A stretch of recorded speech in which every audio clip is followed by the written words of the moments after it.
If you want 100% real proof that it is actually possible to transition into the actuarial field after spending years in another field, well, this is it. In this video, I'm going to be sharing an interview that I did with Ryan. He just recently got his first actuarial job, and he's a member of the AAC, the Actuary Accelerator community. He achieved this goal with just one exam passed, and throughout the interview, I'm also going to be adding additional insight and advice to help you even more. This is an absolute must-watch video if you are someone that wants to transition into the actuarial field from a different field, because you're going to learn exactly how to make it a reality for yourself. So before we get into the nitty-gritty details about what Ryan did, let's share a little bit about his background so that we're all on the same page. All right, so I was a math major. So I graduated back in, I think 2015, around there. And so I've been teaching for about the last 7.5 years. And I did tutoring jobs before that. So I've always really enjoyed math in particular, and working with math. I really loved teaching for the time that I worked there as a teacher. But as I was in college, actually, my senior year, I went to a math conference in San Antonio, and they had a lot of speakers talk about this is what you can do with your applied mathematics degrees. These are the type of positions that are out there. And one of the people that spoke, and this was, again, I just remember it for some reason, they said they were an actuary, and that they were a former teacher. And I don't know, that just kind of stuck out to me, like, okay, well, this teacher transitioned to the actuary position, so I guess that might be something that's common. Just going to pop in here to say, yes, it is very common for math teachers to break into the actuarial field. They often have very good math skills, very good communication skills, and a lot of relevant experience. Generally, they just need to develop their technical skills, they need to get a good understanding of actuarial terms and concepts, and they need to pass 1 to 2 actuarial exams. We'll talk specifically about how Ryan did that later in the interview. And so I started looking into it roughly about 3 or 4 years ago, because while I enjoy teaching, I realized, like, when it comes to personal growth and the amount of income I want to have to be comfortable living my life, I would need some sort of strategy to kind of transition out of the teaching position. And so I put a lot of effort into looking at it. Most future actuaries are people that love to challenge themselves. They constantly want to grow themselves on a professional level and a personal level. And the actuarial career is great for that because there's lots of opportunity to advance. Actually, a lot of the upper level management in insurance companies often comprised of several actuaries. And the exam system means that there's constantly another challenge on the horizon that will ultimately improve your qualifications and usually result in an automatic pay increase. And around 2022, early 2022 was when I decided that I was going to take it more seriously and start trying to pursue it. The desire that Ryan has to move into the actuarial field and away from teaching doesn't really surprise me. I actually hear fairly often from teachers that the teaching career is something they love, but it just turned out to be a little different than they had anticipated. They tend to spend a lot more time doing things beyond teaching, like lesson planning, a whole bunch of admin work, and grading, things that take up so much time that they didn't really think they'd have to spend as much time doing. Sometimes they also don't feel like the salary that they're getting for all the work that they do is really worth it. So now Ryan starts sharing some of the first moves that he took when he decided that he wanted to be an actuary. All right, so I joined the Actuary Accelerator community around the time I was thinking about it. Your videos are very informative, so I saw a lot of them on YouTube, and then I think the website's Actuarial. And so that gave me a lot of insight of kind of how to plan, prepare for exams, what they look like. And so I used a template of yours, and I joined, there was like a WhatsApp group that we were a part of, and I got with a few other people that were in the community and we studied.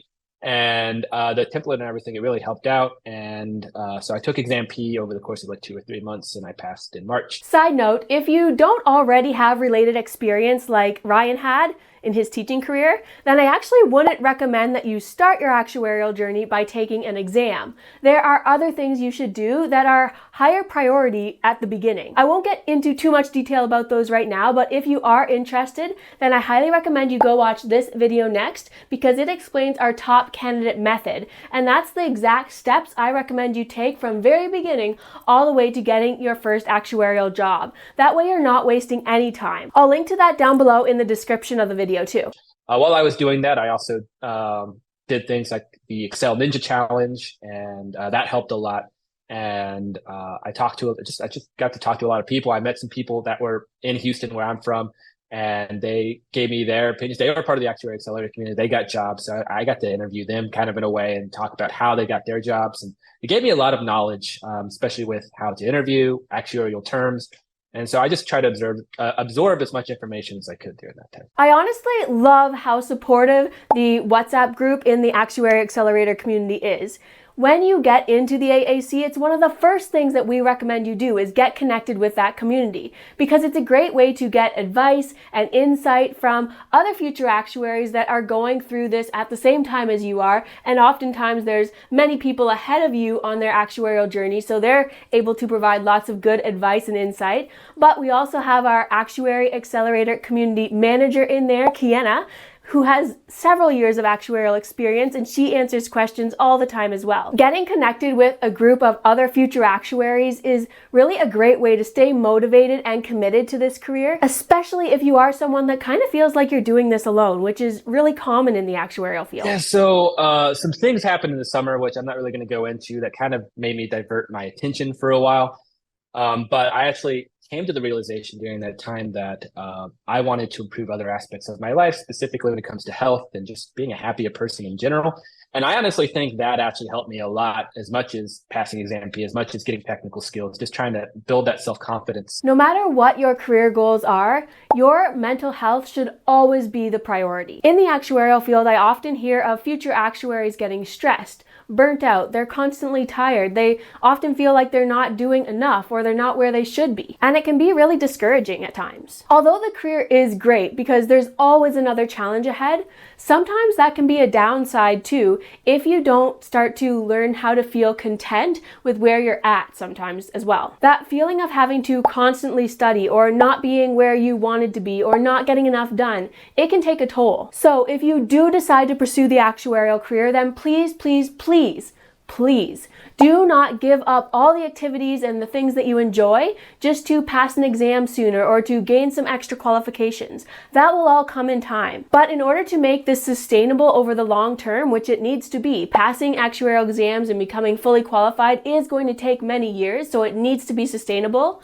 Well, it's not going to be sustainable if you just remove all the fun things from your life. Next, I love how Ryan talks about how he built up his qualifications without passing another exam. He did get hired with just one exam passed. But I have not passed exam FM yet. I'm studying for it right now. The goal is to pass it next month, so fingers crossed there. But in general, the exams, I just realized, exams are expensive and people are being hired with one exam. So if I build up my other skills and do really well, I can leverage that to where these costs aren't coming out of pocket. But overall, I built my technical skills over that time and really helped out on a lot of that. The interesting thing is my technical skills were actually pretty well founded just from my teaching career. I just didn't know how to word them. So overall, I gained a lot of technical skills because I did a lot of pivot tables and stuff when it came to organizing student rosters, when it came to inputting grades. I figured out ways to automate parent emails. So I did a lot of work when it came to just how do I make my job easier? And these are things aren't required for you as a teacher. These are things I willingly chose to do just to manage my day-to-day life. In the Actuary Accelerator community, you get access to modules that guide you step by step on gaining all the qualifications you need in order to become a top candidate and get your first actuarial job or an internship. Now, in that process, I do recommend you get related experience. I call this a stepping stone position, and Ryan had that experience already from his teaching career. Now, once you've spent a few months in a stepping stone position, you sometimes have to get strategical about the skills that you're gaining in that position. You have to think of ways that you can get even better experience from it. And that's exactly what Ryan did here. He went above and beyond his regular duties in order to make his job easier for one, but also making use of Excel and a programming language in his job so that he could later add that to his qualifications for an actuarial position. So I did all these things and overall I just had to figure out a way to word it to advertise it. But I think one of the other skills was specifically in the Excel Ninja challenge that I had with the Actuary Accelerator community. We did something with IBNR reserves. And so learning about IBNR reserves and things like that, I had that Excel sheet because a big issue I had when it came to interviews was oh man, this is private student data. I can't show them this Excel sheet, and then and that'd be messed up. That'd be illegal. So what I ended up doing was I used that as kind of my template. So I just have it on file, and I did a lot of remote interviews. And if they asked me about the project, like, hey, I can just show it to you if you want. And I think that helps significantly. So just overall, figuring out how to word things, how to introduce topics, and how to put that on your resume was probably my biggest challenge, more so than the technical skills themselves. This is a golden tip from Ryan. Now, if you are a member of the Actuary Accelerator community and you've done either the Excel Ninja Challenge or you've done some of the Excel and programming projects that we have in there, then show them to employers during your interview. This is a great way to give them concrete proof that you know what you're doing in Excel and with programming. It's probably going to be a big selling point for you. Now let's talk about the wording that Ryan used on his resume. This is crucial for you to know when you're going to apply for actuarial jobs. What really helped me kind of word things in an actuarial perspective, from a teaching perspective. Overall, I did some other studying things. So I kind of looked into data analytics and things like that. Specifically, I did like a data analytics course on Google, and they started talking about things called shareholders and things like that. Stakeholders, I think. Stakeholders, not shareholders. And I didn't know what that term was. I'm like in public education. And I realized, wait a second, this is just the same as me having to email parents or email administrators and things like that. So it allowed me to realize what I'm doing is just a different like kind of template than what people do in the corporate world. So even though I'm in like kind of government job, like I'm still doing the same thing everyone else is doing. I'm just using different vocabulary. So by able to kind of get that one-to-one transition, those definitions, I was able to make those connections, and I was able to then use those connections I made to show those connections towards my recruiters, and they were able to then, I was able to essentially state my value. And so that was very beneficial. Okay, I want to make sure this is really clear. Now, in your current position that you're working in, even if we wouldn't consider it to be a stepping stone position, there are probably things that you are doing that are still relevant to the actuarial career and things that you'd be doing in an actuarial role. But the language that you use to describe those things might be different than what an actuary or an actuarial recruiter would use to describe those tasks. So you have to learn how actuaries and actuarial recruiters describe these tasks so that you can put them on your resume in that language rather than the language that you know from your position. That way, the actuaries looking at your resume and the recruiters looking at your resume are going to actually be able to understand what you are doing and how it relates to the actuarial field. If you are a member of the AAC, this is stuff that you can learn about in the job search section. Okay, so now let's talk about Ryan's interview process so that you have a better idea of what to expect when you get to this stage. I interviewed for a few different positions. So I started applying in about, I think, August. And so I just applied for a bunch of different jobs because I realized I think I'm ready to get out of the teaching position now. Let's go ahead and see how it goes. And then I heard crickets for about 2 months. So I was like, okay, well, I guess I'm going to be teaching for a little longer. And then like I started getting a flood of like emails around October, where people were reaching back for jobs I was applying for in August and September. They all came at once. And so I interviewed for a few different positions, and some of them were internships and some were full-time positions. And they were all kind of in the region, not in the same city. I got really lucky though, because kind of in a really close by city to where I am, a job kind of offered out, they offered out. And I really like, compared to the other interviews I had, you can kind of tell when you're a good fit just based on your conversations with some of the hiring managers. And I could tell immediately when I talked to this person, I was like, this is the one. Like I can just tell from my first conversations, creating conversation, like this is a good fit for me. And so I kind of used the other interviews because they came first as practice and stepping stones. I knew like, I'm probably not going to want these jobs, but I'm going to use this as experience to help me for this job because I really want it. And so I'll get that experience, get some kind of negotiation power, and really do well for getting a position there. This is an important takeaway. Interviews are not all about the employer. They are also about you trying to decide if this is a company that you actually want to work for. So just like they've prepared questions for you to see if you'd be a good fit for them, you need to prepare questions for them so that you can decide if you want to work there. Imagine you had 2 to 3 other job offers. How would you decide between them? Those are the questions that you need to ask. It should not all come down to salary. Just because you're going to make an extra $1,000, $2,000 a year or something should not be the deciding factor between one job or another. As of the time of this interview, Ryan has actually already started working in his new job. So here's some insight into what it's been like so far. There's often a pretty big learning curve in the first few months of a new position. So I started the day after Christmas, which was really interesting, going into an office where all the lights are off. But it's been pretty fun. So I've been working for about 3 weeks now. So I did onboarding the very first week, and then going from there, I've been working with an actuarial software program called GGY Axis or Axis Moody.